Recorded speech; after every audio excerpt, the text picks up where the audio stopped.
Bonjour, chers tous, bien-aimés dans le Seigneur, et que la paix du Christ soit avec vous. Poursuivons l'étude biblique dans le livre d'Amos avec les chapitres 5 et 6 que nous allons intituler « L'illusion d'une sécurité humainement bâtie ». La suite après la prière.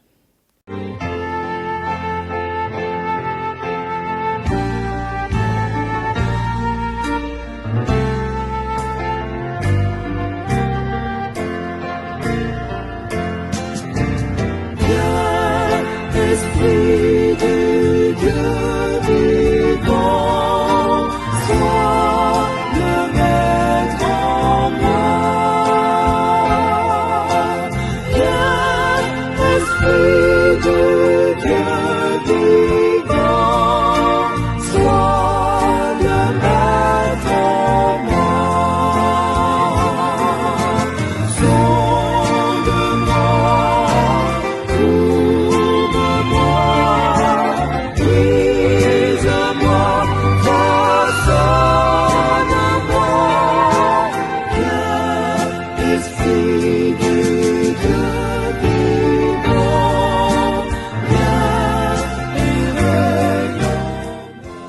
de Jésus-Christ. Amen.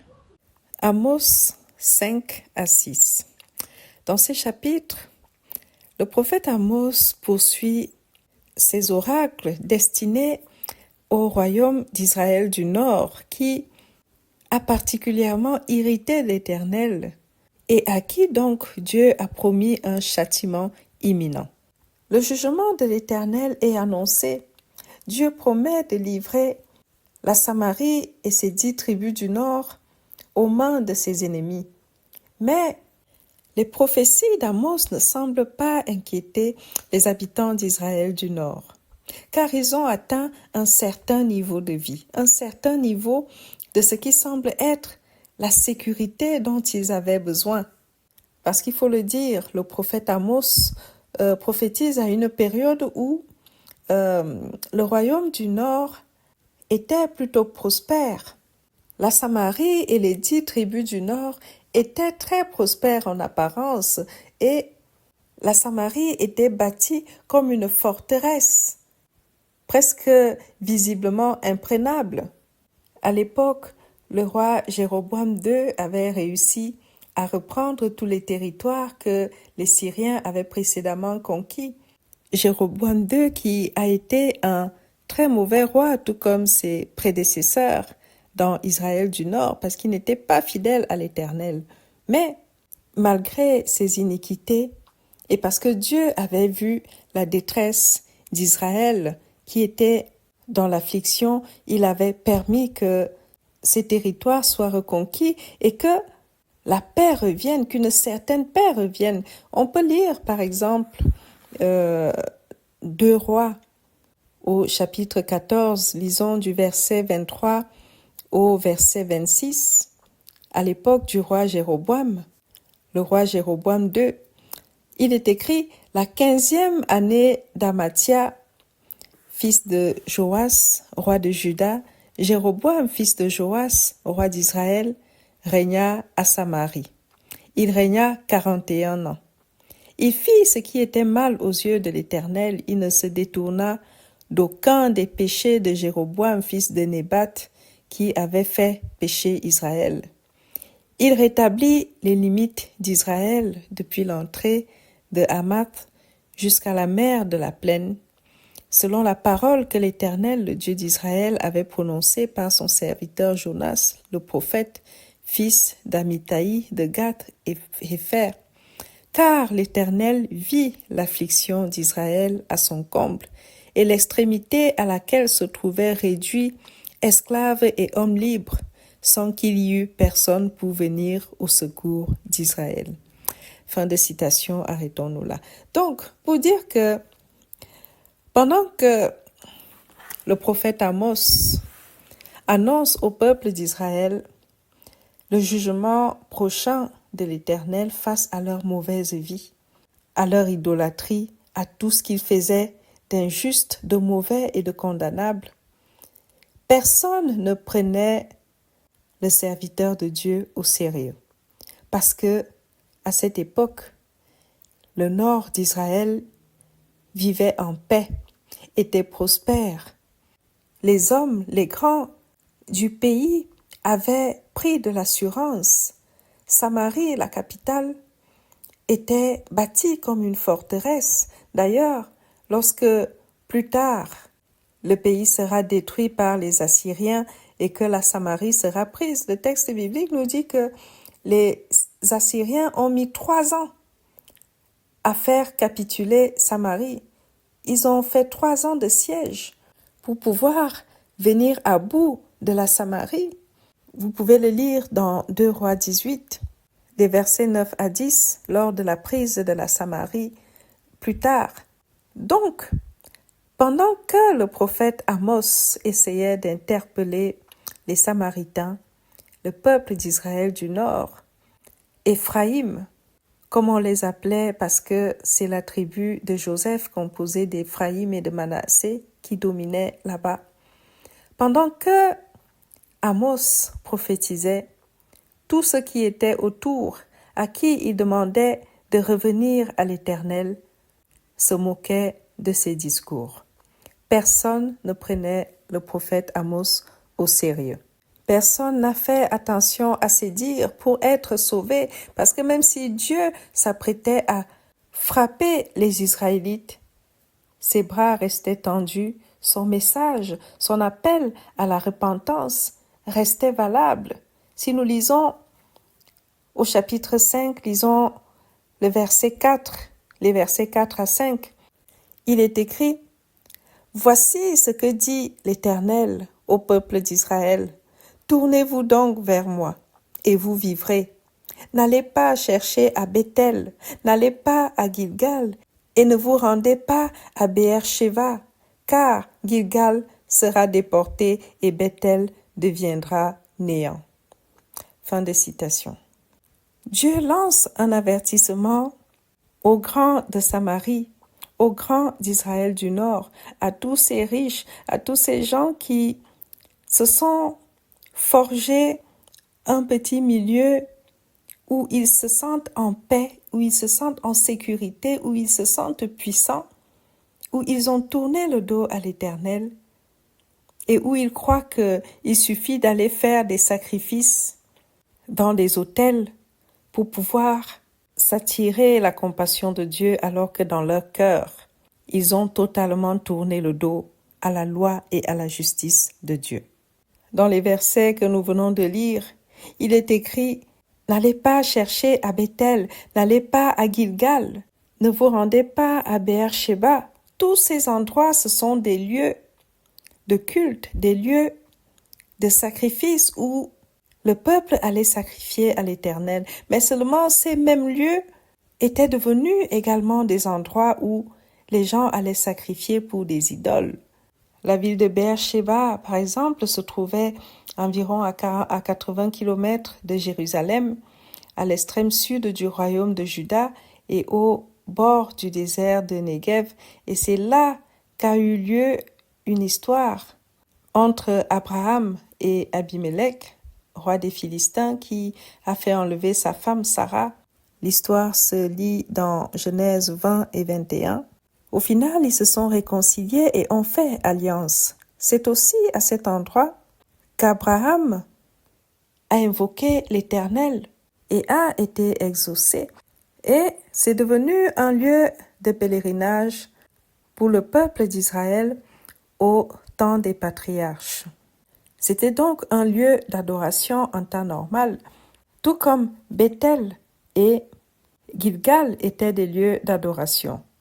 Rappelons-nous, lorsque Israël a été divisé en deux après Salomon, le royaume du Nord, qui ne voulait pas descendre tous les jours à Jérusalem pour louer, a créé un lieu de culte, un lieu d'adoration qu'ils ont appelé Béthel. Sauf que ils étaient tellement portés sur l'idolâtrie que, en ce même lieu, ils venaient adorer des idoles. Et donc Dieu a vomi cet endroit, Béthel, qui signifie pourtant maison de Dieu. Et Gilgal, c'est l'endroit où le peuple d'Israël avait établi son premier campement après avoir traversé le Jourdain pour conquérir la terre promise sous la conduite de Josué. C'est également à Gilgal que ils ont fabriqué le tabernacle. Donc, c'était un lieu de pèlerinage. Et là, Dieu qui demande à son peuple de se repentir, de revenir à lui, précise, ce n'est pas la peine d'aller à Bethel, ce n'est pas la peine d'aller à Gilgal, ce n'est pas la peine d'aller à Beersheba. D'ailleurs, il a eu tellement Bethel en dégoût que lorsque nous lisons Amos 5 au verset 5, il dit « Car Gilgal sera déporté et Bethel deviendra néant », pour dire que Bethel disparaîtra. Et effectivement, après la prise de la Samarie, plus tard, par les Assyriens, Bethel a fini par disparaître, cet endroit où on mêlait les sacrifices de Dieu aux sacrifices d'idoles. Avant donc de confirmer le jugement qui pèse sur la tête de son peuple infidèle, Dieu leur demande de revenir à lui. Il les appelle à la repentance, mais à la vraie repentance, à la circoncision du cœur, comme nous l'avons vu dernièrement, et non pas à la fausse repentance qui consiste à faire des sacrifices alors que le fond n'a pas changé. Et c'est pourquoi il rejette ces lieux de pèlerinage et de culte où le peuple va aller faire semblant de louer le vrai Dieu. Dieu leur dit, je ne veux pas de vos sacrifices, je ne veux pas de vos cultes, de vos chants, de vos adorations où vous faites semblant. Vous ne trouverez grâce que si vous vous repentez réellement du fond du cœur. Si vous changez vos comportements, si vous arrêtez les injustices, si vous arrêtez l'idolâtrie, si vous vous souvenez de la loi de l'Éternel pour la méditer, pour la pratiquer, c'est de ça qu'il est question. Et c'est pourquoi il leur dit, votre culte formaliste, où vous venez faire des rituels, sont inutiles si la foi n'est pas sincère. Si nous lisons par exemple Amos 5 des versets 20 à 24, il est écrit « Le jour de l'Éternel n'est-il pas ténèbres et non lumière? N'est-il pas obscur et sans éclat? Je hais, je méprise vos fêtes. Je ne puis sentir vos assemblées. Quand vous me présentez des holocaustes et des offrandes, je n'y prends aucun plaisir. Et les veaux engraissés que vous sacrifiez en action de grâce, je ne les regarde pas. Éloigne de moi le bruit de tes cantiques, je n'écoute pas le son de tes luttes. Mais que la droiture soit comme un courant d'eau et la justice comme un torrent qui jamais ne tarit. » Fin de citation. Dieu appelle donc le peuple d'Israël à la vraie repentance. Mais son prophète n'est pas pris au sérieux. Amos a beau annoncer cette prophétie, personne ne le prend au sérieux. Pourquoi? Parce que le peuple d'Israël se fie à la paix apparente. Il se fie à la sécurité apparente. Ils se sont bâtis une forteresse en Samarie. Le nord d'Israël était prospère à cette époque. Et lorsque tout va bien, on finit par oublier que l'homme est fragile. Lorsque tout va bien, on finit par oublier à quel point tout peut basculer d'un moment à l'autre. Cette attitude que tout Israël avait adoptée au nord et au sud irritait l'Éternel. Alors la prophétie d'Amos s'adresse à tous ceux qui sont dans cet état d'esprit. Lisons Amos 6, des versets 1 à 8, pour voir dans quel état d'esprit étaient ces gens qui comptaient sur eux-mêmes, qui se sentaient trop à l'aise.